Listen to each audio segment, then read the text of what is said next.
అడుగు అడుగు వెయ్యనిదే అంతరిక్షమే అందేనా, పడుతూ పడుతూ లేవనిదే పసిపాదం పరుగులు తీసేనా, మునిగి మునిగి తేలనిదే మహాసంద్రమే లొంగేనా, కరిగి కరిగి వెలగనిదే కొవ్వొత్తి చీకటిని తరిమేనా, ముగింపే ఏమైనా మధ్యలో వదలొద్దురా నీ సాధన, ప్రయత్నమే మొదటి విజయం, ప్రయత్నమే మన ఆయుధం, ప్రయత్నమే మొదటి విజయం, ప్రయత్నమే మన ఆయుధం. Happy to see you all here. మీ అందరికి ఎగ్జామ్స్ అయిపోతుంది కదా, ఫైనల్ ఎగ్జామ్స్. అందుకోసం నేను వచ్చాను. నా పేరు తెలుసా? How do you know?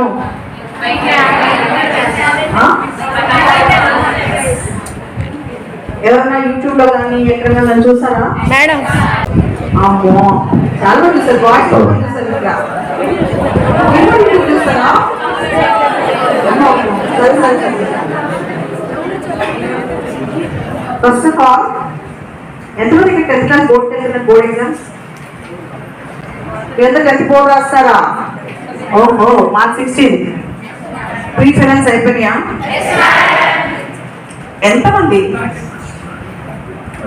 ఈ స్కూల్ నుంచి 590+ తెచ్చుకోవాలన్నారు? చేయండి. అంతమంది బాయ్స్ అడుగుతున్నారు. ఏ గర్ల్స్ ఎత్తరా? శ్రీ విద్యా స్కూల్ నుంచి ఎంతమంది 590+? ఓకే, ఫస్ట్ ఆఫ్ ఆల్ ఈరోజు మీకు నా లైఫ్ స్టోరీ చెప్తాను. టాప్ కొట్టడానికి ఎలా చెప్తాను, నేను ఇక్కడ ఎందుకు వచ్చానో చెప్తాను. నన్ను చూస్తున్నాను కదా, నేను మీ చేతిలో కూర్చున్నాను. నాకు 9 months వయసు. అప్పుడు చాలా చిన్న ఉన్నప్పుడు నాకు పోలియో డ్రాప్స్ వేపిస్తే అవి రియాక్ట్ అయ్యాయి. అప్పటి నుంచి నాకు పోలియో వచ్చినప్పుడు నేను నడవలేదు. ఇలాగా స్కూల్కి రెగ్యులర్ అయ్యే అవకాశం నాకు లేదు.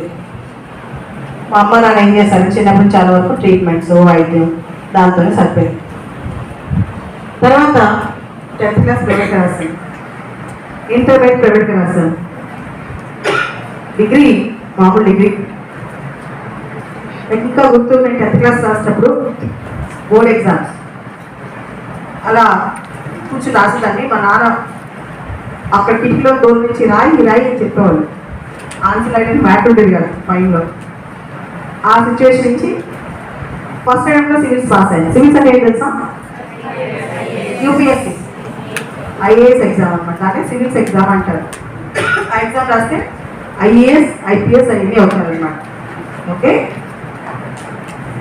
నేను ఎంత తెలుసు 10th క్లాస్ ఇంటర్మీడియట్ ఇవన్నీ చదివేటప్పుడు సమాజంలో చాలా ఫేస్ చేస్తాను.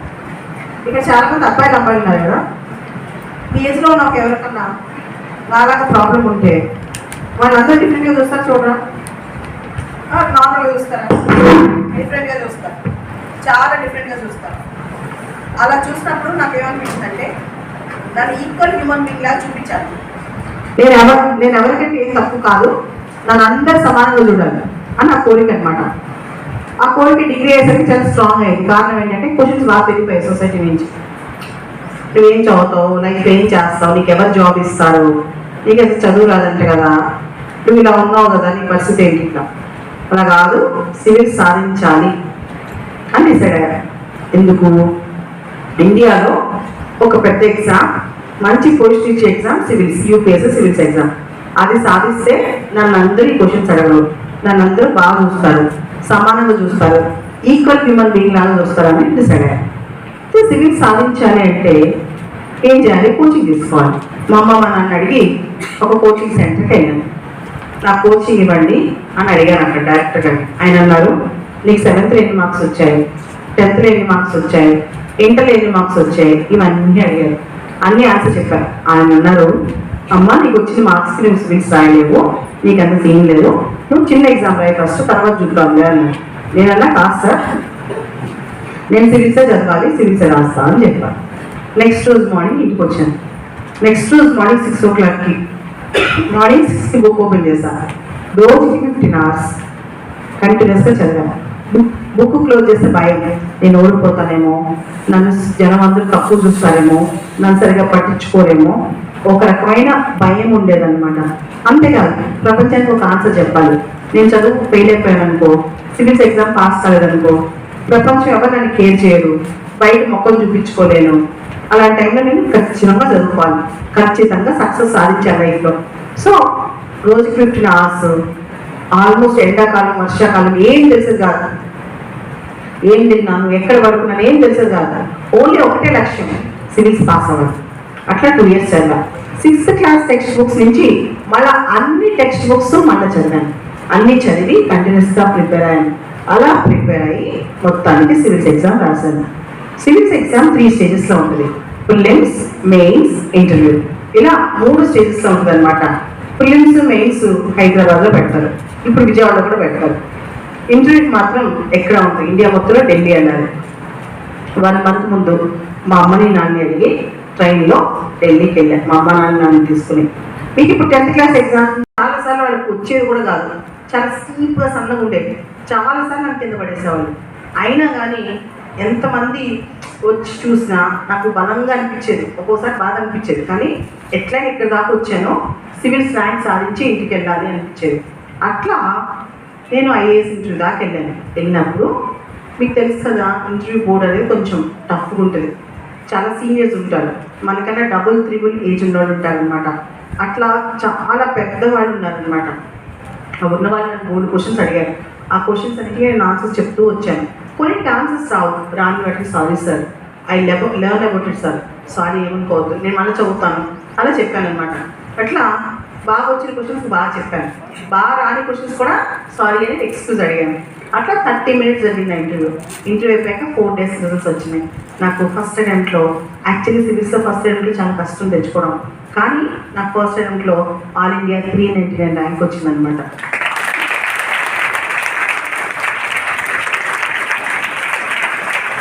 వచ్చిందా? ఆ తర్వాత ఎవరైతే నన్ను అవమానించారో, ఎవరైతే ఈ అమ్మాయిని అడగలేదు, ఈ అమ్మాయిది ఏముంది అన్నారు, ఎవరైతే నన్ను తప్పు చేసి చూస్తారో అందరూ వచ్చి లేదు లేదు ఈ అమ్మాయి తెలుగు కాదు, చిన్నప్పటి నుంచి మా బాగా తెలుసు, మా చుట్టాలు, నేను చాలా హెల్ప్ చేసాం, బుక్స్ కూడా మేము కొనిచ్చాం, మేము చిన్నప్పుడు చెప్పాం అమ్మాయి పెద్ద గొప్పది వద్దని అంట మొదలెట్టారు. ఓన్లీ నన్ను రికగ్నైజ్ చేస్తున్నారు కదా చాలా అనుకున్నాను. అప్పుడు చాలామంది నా దగ్గరికి సివిల్స్ చదువుకోవడానికి వచ్చేవాళ్ళందరికీ నేను క్లాసులు చెప్పేదాన్ని. నాకు 2 years టైం పట్టింది జాబ్ ఇవ్వడానికి, వాళ్ళు నా అలాంటి కండిషన్ క్యాండిడేట్కి ఇవ్వడానికి 2 years పట్టిందనమాట. అలా నేను చదువు చెప్పిన వాళ్ళు మళ్ళీ ఐఏఎస్ రావడం మొదలెట్టారు. అట్లా లాస్ట్ 20 years నుంచి నేను కేవలం నేను సక్సెస్ అవటం కాదు, చాలామంది ఐఏఎస్ ఐపీఎస్ ఆస్పిరెంట్స్ని సక్సెస్ చేయాలని నేను ఐఏఎస్ కోచింగ్ సెంటర్ పెట్టాను. ఫస్ట్ హైదరాబాద్లో పెట్టాను, ఇప్పుడు విజయవాడలో కూడా పెట్టాను, సిఎస్బి ఐఏఎస్ అకాడమీ అని. అయితే నేను కొన్ని వందల మంది ఐఏఎస్ని తయారు చేశాను. మీకు ఒక ఎగ్జాంపుల్ చెప్తాను. మీకు హీరో పవన్ కళ్యాణ్ తెలుసా? ఇప్పుడు ఎవరైనా ఏపీకి ఏమవుతారు? ఆయన ఒక ఐఏఎస్ ఆఫీసర్ని కేరళ నుంచి పిలిపించుకున్నారు. ఆయన పేరు తెలుసా? కృష్ణతేజ అని చెప్పి ఒక ఐఏఎస్ ఆఫీసర్ని కేరళ నుంచి పిలిపించుకున్నారు. ఆయన స్టోరీ చెప్తా. కృష్ణతేజ అది చిలకలూరుపేట, పుట్టింది చిలకలూరుపేట. వాళ్ళ అమ్మ నాన్న అందరూ చిలకలూరుపేటలో ఉంటారు. పక్కన నర్సరావుపేటలో ఇంజనీరింగ్ చదువుకున్నాడు. ఎక్కడ చదువుకున్నాడు? నర్సరావుపేట. చదువుకున్నాక ఐఏఎస్ రావాలనిపించింది. 3 సార్లు ఐఏఎస్ ఎగ్జామ్ రాశాడు, 3 సార్లు ఫెయిల్ అయిపోయాడు. అప్పుడు వాళ్ళతో మేడం దగ్గరికి వెళ్తే పాస్ అవుతామని ఎవరు చెప్పారంట. వచ్చాడు. వస్తే నేను అన్నా రా మరి క్లాస్లో కూర్చో అన్నా. లేదు మ్యామ్ నాకు సపరేట్గా సపోర్ట్ చేయాలన్నాడు. అప్పుడే చాలా బిజీగా ఉన్నాను, నాకు చిన్న బాబు ఉన్నాడు, రోజు ఆఫీస్కి వెళ్తున్నా, క్లాసులు చెప్పాలి, ఇంత బిజీగా నీకు టైం ఇవ్వలేదు నేను అని అంటే 8 days కంటిన్యూస్గా అడిగాడు. ఎవరన్నా కంటిన్యూస్గా అడిగితే మనకు బాధ అనిపించింది కదా, ఒకటే పని మీద కంటిన్యూస్గా బతిలాడాను అనుకో, ప్లీజ్ అంటే బాధ అనిపించింది, నాకు బాధ అనిపించింది. ఇంకా 9th day ఫోన్లే పాపమని నాకు ఓన్లీ ఒక టైం ఖాళీ ఉంది, రోజు మార్నింగ్ 4:30కి వస్తే నీకు ఎగ్జామ్ పెడతానని చెప్పాను. ఒక్కరోజు రాకపోయినా మొత్తం క్యాన్సిల్ అని చెప్పాను. ఎవ్రీడే మార్నింగ్ 4:30కి వచ్చేవాడు, ఎవ్రీడే మార్నింగ్ 4:30. అట్లా 365 days వచ్చాడు. ఒకరోజు పెట్టాడు మెసేజ్, మ్యామ్ జ్వరం వచ్చింది మ్యామ్, సారీ మ్యామ్ రేపు పొద్దున్న రాను అని, నువ్వు రాకపోతే ఇంక రాకు లైఫ్ అంతా అని చెప్పాను. అంటే మళ్ళీ వచ్చేసాడు. సో అట్లా 365 days 365 ఎగ్జామ్స్ రాశాడు. రాసిన తర్వాత నెక్స్ట్ ఇయర్ అసలు ఎగ్జామ్కి వెళ్ళాడు. అసలు ఎగ్జామ్కి వెళ్ళినప్పుడు ఐఏఎస్ వచ్చింది, ఆల్ ఇండియా 66th ర్యాంక్ వచ్చింది, కేరళ క్యాడర్ ఐఏఎస్ అయ్యాడు అనమాట. సో కేరళ క్యాడర్ ఐఏఎస్ అయ్యాడు కదా, నేను వెళ్ళిపోయాడు కదా, మిగతా నా స్టూడెంట్స్ని చూసుకుని నేను కూడా మర్చిపోయా. ఆ తర్వాత 3 yearsకి 2018 ఆ టైంలో కేరళలో ఫ్లడ్స్ వచ్చాయి, చాలా వరదలు వచ్చాయి. మీకు విజయవాడ ఫ్లడ్స్ వచ్చాయి కదా లాస్ట్ ఇయర్, అంతకంటే భయంకరమైన ఫ్లడ్స్ కేరళలో వచ్చాయి. వచ్చి జనం అందరూ మునిగిపోతున్నారు అలెప్పి జిల్లాలో. ఆ టైంలో తిను 2 lakh పీపుల్ని కాపాడాడు అక్కడ అలెప్పి జిల్లా సబ్ కలెక్టర్గా. న్యూస్లో చూపిస్తున్నారు, ఒక తెలుగు అబ్బాయి కృష్ణతేజ ఐఏఎస్ అలెప్పిలో చాలా సేవ్ చేశాడు, చాలా మందిని కాపాడాడని. అది చూడంగానే నాకు అనిపించింది, చాలా హ్యాపీ అనిపించి ఫోన్ చేశాను, Teja I'm really proud of you, నేను చూసి చాలా సంతోషపడుతున్నానని చెప్పి ఫోన్ చేశాను. చేస్తే ఏమన్నా తెలుసా, I'm your student ma'am, I will always carry forward your values ma'am అని చెప్పి. నాకేమనిపిస్తుంది సార్, శ్రీ విద్యా స్కూల్కి ఇక్కడికి వచ్చాను కదా, మేము మేడమ్స్ అందరూ బయటకు వచ్చారు, కార్ దగ్గరికి వచ్చారు, వాళ్ళ ఫేస్లో ఒక గ్లో నేను చూడంగానే చాలా వెలుగు కనిపించింది. ఎందుకు తెలుసా, మీకు ఇప్పుడు స్కూల్ కరికులంలో బాలలత మేడం ఇక్కడికి రావాలి, బాలలత మ్యామ్ ఇక్కడ స్పీచ్ ఇవ్వాలి, ఎక్కడ లేదు. కానీ నన్ను ఎందుకు ఇన్వైట్ చేశారు, మా వాళ్ళు చడగానే నన్ను ఎందుకు మీ వాళ్ళు ఇన్వైట్ చేశారు చెప్పండి. మీలో కొంతమంది అన్నా నేను చెప్పేది నా మోటివేషన్ బాగా చదువుకుని సమాజానికి మంచి పని చేసి మీరు నెక్స్ట్ ఎక్కడి నుంచి వచ్చారు అంటే శ్రీ విద్యా స్కూల్ నుంచి వచ్చారంటే ఎవరికి హ్యాపీ ఎక్కువ ఉంటుంది చెప్పండి, మీ టీచర్స్, మీ ప్రిన్సిపల్స్, మీ సర్స్ అంత హ్యాపీ ఉంటుందా? So will you make them happy? ఎస్సా నోనా? ఇక్కడ చాలామంది ఎగ్జామ్స్ రాస్తారు, 9th 10th ఎక్కువ ఉన్నది. మీకు నా స్టూడెంట్స్తో నేను చేసిన టిప్స్ కొన్ని చెప్తాను. మీకు ఒక ఎగ్జాంపుల్ చెప్తాను. నాకు ఒక స్టూడెంట్ ఉన్నాడు, సాయి ఆశ్రిత్ అని పేరు. తను బాగా చదువుతాడు, బిట్స్ పిలానీలో ఇంజనీరింగ్ చదివాడు. సివిల్స్ ఫస్ట్ ఇయర్లో రాద్దాం అనుకున్నాడు. మెయిన్స్కి ఇంకా 15 రోజులు టైం ఉంది. మ్యామ్ ఒక సబ్జెక్ట్ ఉంది, ఆ సబ్జెక్ట్ నాకు అసలు రావట్లేదు, ఇయర్ లైట్ తీసుకుంటా, నెక్స్ట్ ఇయర్ రాస్తా అన్నాడు. నేను అన్నా లేదు నువ్వు చదవాల్సిందే, రాయాల్సిందే. నీకు చిన్న టిప్ చెప్తా, ఏం చేయదు, ఈ రోజు నుంచి last 15 years question papers, 15 days time ఉంది ఎగ్జామ్కి, ఇంకా లాస్ట్ 15 years క్వశ్చన్ పేపర్స్ రోజుకు ఒక పేపర్ చేయి, 3 hours మా ఇంటికి వచ్చి కావాలండి, నీకు భయం వేస్తే. డైలీ 15 days 15 ఎగ్జామ్స్ రాశాడు. తర్వాత రియల్ ఎగ్జామ్కి వెళ్ళాడు, ఆల్ ఇండియా 40th ర్యాంక్ వచ్చింది. ఎన్నో ర్యాంక్? 40th. అది నేనంట నేను 25 days ముందు మీ స్కూల్కి వచ్చానా? ఎన్ని రోజుల ముందు? 25 days ముందు. నేనంటాను ఇక్కడున్న ప్రతి ఒక్కళ్ళు అనుకుంటే 10th బోర్డు వెళ్ళేవాళ్ళు అనుకుంటే 590+ తెచ్చుకోవచ్చు. కొన్ని టిప్స్ చెప్తా. ఈ 25 days 25 ఎగ్జామ్స్ రాయండి. సేమ్ ఈ ఫైనల్ ఎగ్జామ్ ఏ టైం ఉంటుందో అదే టైంకి వచ్చిన ఎగ్జామ్ రాయండి.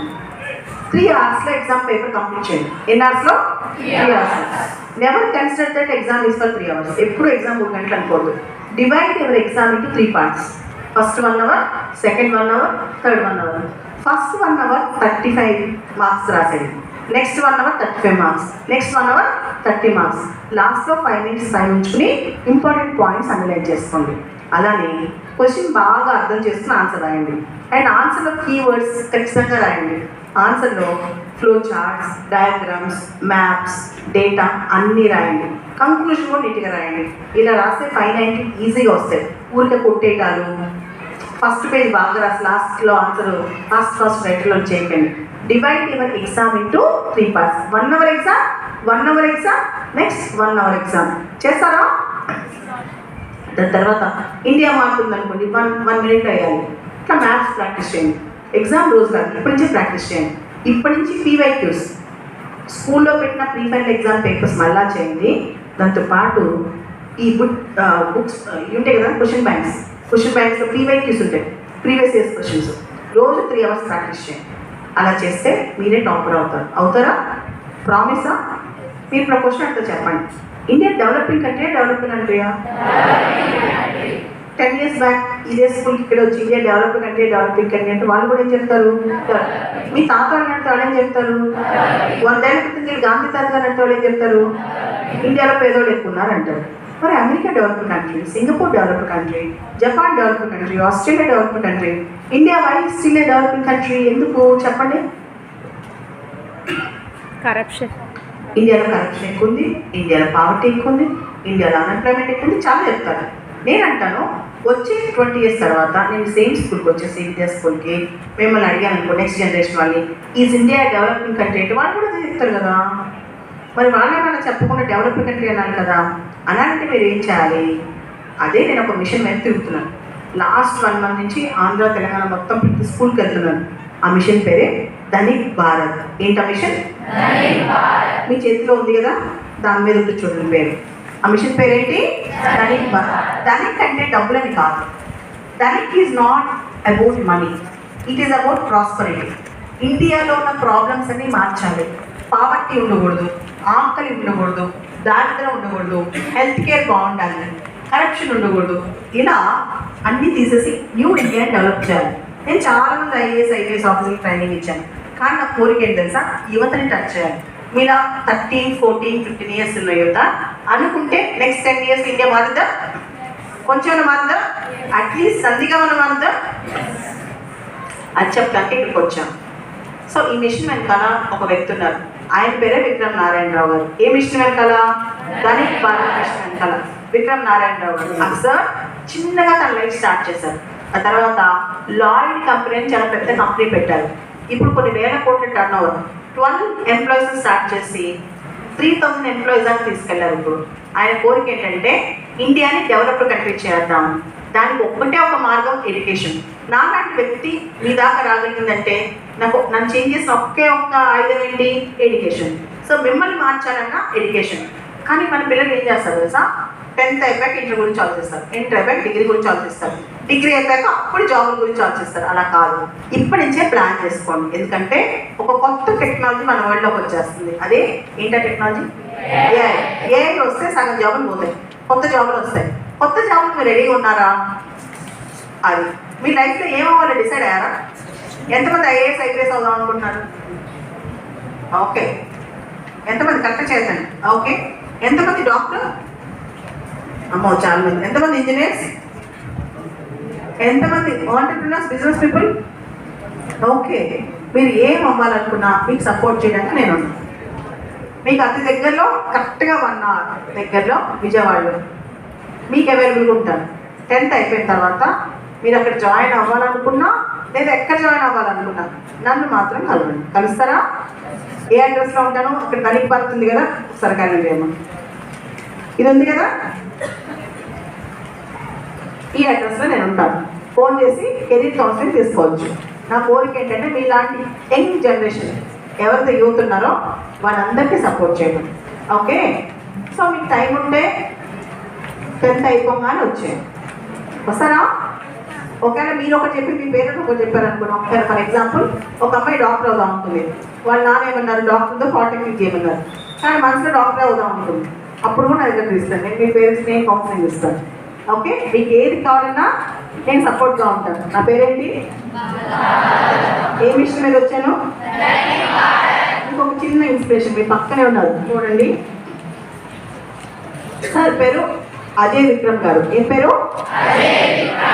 సారు ఇంతకు మాట నాకు జాబ్స్ ఇస్తారా? మీరు జాబ్స్ తీసుకుంటారా? జాబ్ ఇవ్వాలి. ఒక్కొక్కరు 1000 మందికి జాబ్ ఇవ్వాలి. సార్ 2011లో జాబ్ కోసం ఇంటర్వ్యూకి వెళ్ళారు. కొంతమంది మేనేజర్ సార్ని ఇంటర్వ్యూ చేసి జాబ్ ఇచ్చారు. తర్వాత సారు వాళ్ళ అన్నయ్య కలిసి పెద్ద కంపెనీ స్టార్ట్ చేశారు. వాళ్ళ కంపెనీ చాలా ఇండియాలో టాప్ అయిపోయింది. అప్పుడు చాలా మంది సార్ దగ్గర సార్ జాబ్ ఇచ్చిన వాళ్ళు వచ్చి సార్ దగ్గర జాబ్ చేస్తున్నారు. మరి ఏది గ్రేట్? జాబ్ ఇవ్వడం గొప్ప, జాబ్ తీసుకోవడం గొప్ప? మీకు చెప్పండి, మీరు పెద్ద జాబ్ ఇస్తారా, జాబ్ తీసుకుంటారా? నాకు ఎక్కడ చిన్న జాబ్ వస్తుంది, 50,000 ఎక్కడ వస్తుంది, 10,000 నెక్స్ట్ అని ఆలోచిస్తారా? మనమే జాబ్లు ఇవ్వాలని ఆలోచిస్తారా? మనమే జాబ్ ఇవ్వాలి. ఒక్కసారి సార్ తన ఇన్స్పిరేషన్ స్టోరీ మీకు చెప్తాను. Thank you ma'am. Thank you.